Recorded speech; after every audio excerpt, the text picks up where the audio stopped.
Hello mga ka-farmland, once again ito si Jem, ang inyong tagapaglingkod at tagapagbalita ng magagandang property. At yun po mga ka-farmland, itong ipapakita ko sa inyo ay tabing kalsada. Nakikita nyo naman yung itsura ng kalsada dito is rough road pa. Pero wag po kayong mag-alala dahil 2 to 3 minutes nandito na po kayo sa property na ito. From National Highway, 2 to 3 minutes, ito na po yung property. So pwede nyo rin pong lakarin. Then, ang estimated naman na frontage nito mga ka-farmland ay nasa 50 meters. Ayan po. Then, nakikita nyo, ang gandong pa po yan mga ka-farmland. May linya ng kuryente dito. Then, meron din pong source ng tubig. Then, papasukin ko po yung property na ipapakita ko sa inyo mga ka-farmland. At yun, gaya nga sinabi ko, hanggang doon pa siya.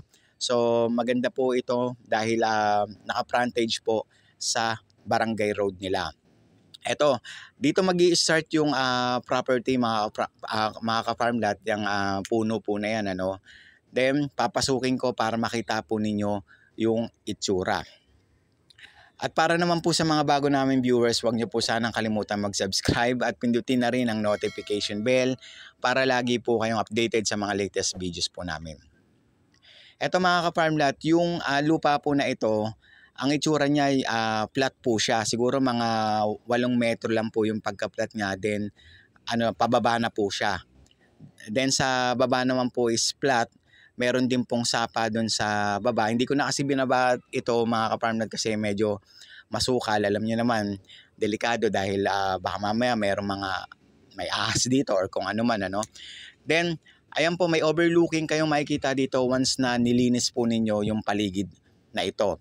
So, napakamura nito. Mamaya sasabihin ko sa inyo yung presyo.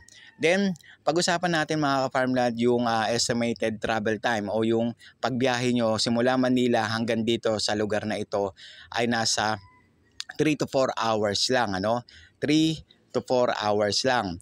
Then, sa ganitong kababang presyo ng lupa, ay pwede nyo na rin pong gawing investment lang kung ayaw nyo naman pong tirhan or kung ano man, pwede nyo itenga para pag dumating po yung time, mataas na po yung value ng inyong mga lupa. Then ang tanim naman dito, may mga nyug din dito, meron pong bayabas, meron din pong kayumito, tas may mga gemelina dito, may iba-ibang klase ng kahoy po na pwede po ninyong mapakinabangan sa lugar po na ito. Then sa kinatatayuan ko ito, pwede naman din kayo magtayo dito ng inyong bahay bakasyonan.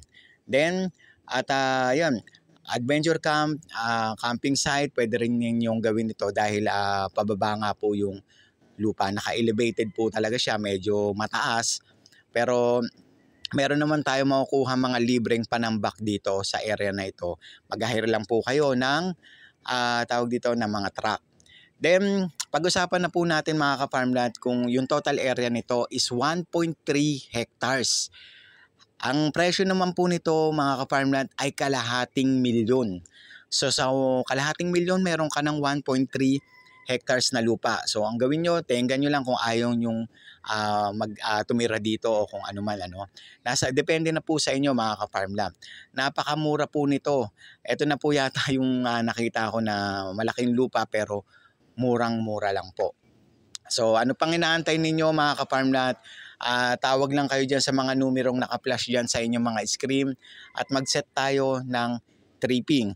Maraming salamat po sa inyo mga ka-farmland. Have a nice day po. Ingat po kayong palagi.